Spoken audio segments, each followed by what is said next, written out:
Hello again, and thank you for staying with us. We continue here. The South African Revenue Service says nearly 21.4 billion rand has been distributed through the two-pot system.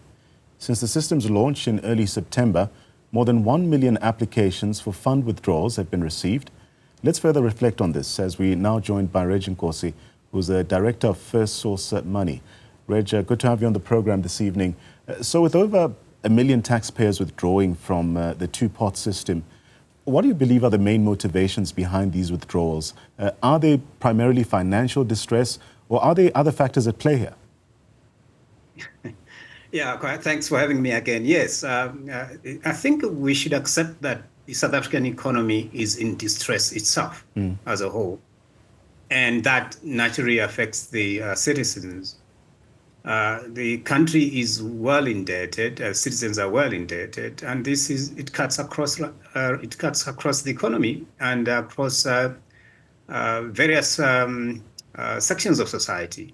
To the extent that that is the case, quite frankly, it means people have to get relief through this loophole, through this legislation that has come to enable people to withdraw some money. So it is a case of an economy that is distressed and people trying to survive as well. And remember, we're heading towards festive season, and people are planning for this festive season. And this opening gives people, quite frankly, a chance to plan ahead. And that's why we are seeing all these withdrawals. I don't think it will stop at the 22 billion that we now are seeing as of now. It will go up, in my view, maybe even to 30 or thereabout as the festive season nears. But how do you think the large-scale withdrawals, if you will, from this two-pot system, how will it affect the long-term retirement savings, especially the landscape here in South Africa as well? Well, there will be some effect. Remember, the current system is that they're trying to say to us, you have an opportunity to withdraw the 1/3 earlier than your time of retirement. Right. And the 2/3, which anyway you cannot withdraw, which will provide for monthly incomes for you going into the future, will remain untouched. So it is saying that the economy can be boosted for now as a consequence of this withdrawal, but the dangers are that as you go further into your retirement, you will not be able to enjoy better life itself because you will have withdrawn quite a good chunk. 1/3 of it is a relatively big sum of money, and that means you'll be forfeiting as the way, or taking part of early of your retirement before time. While it may seem to be good right now, it will certainly affect your future as you retire. There's no doubt about it. But also interesting. Yes. My apologies. You can go ahead, Mr. Nkosi. No, I'm just saying that we're in an economic doldrums in South Africa, and people are not deliberately just wanting to withdraw. It's because they're really on the between the hard place and the rock.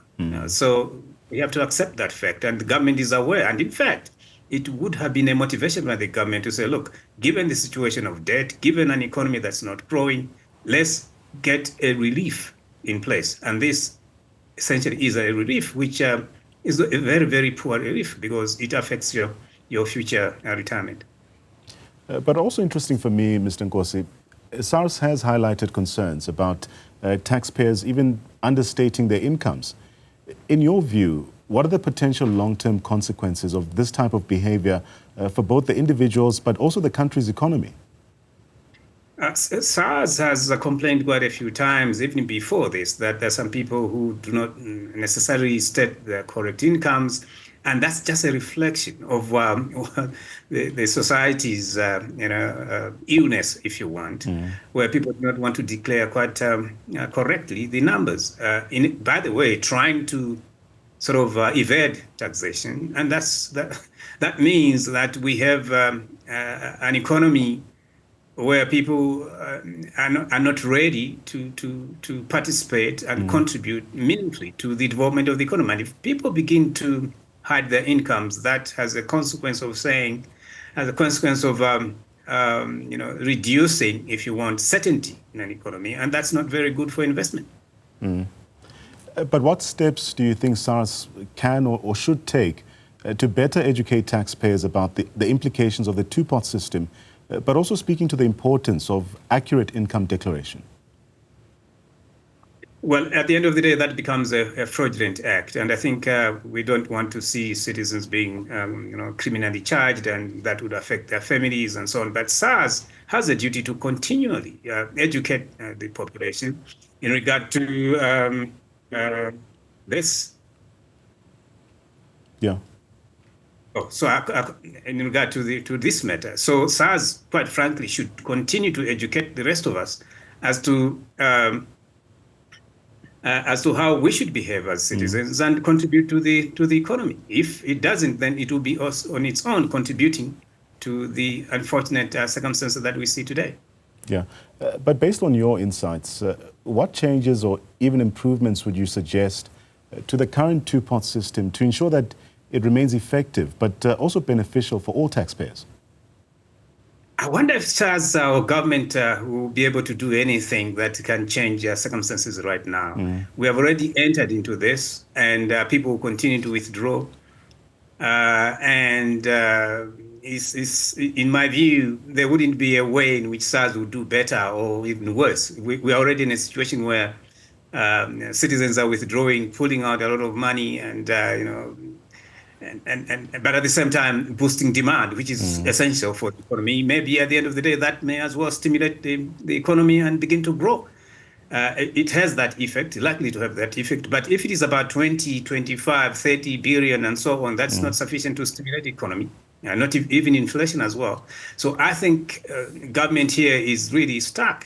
There wouldn't be much that they're going to do, they can do. So we should, I suppose, just expect that people should continue to withdraw money and relieve themselves in terms of debt and other economic pressing issues.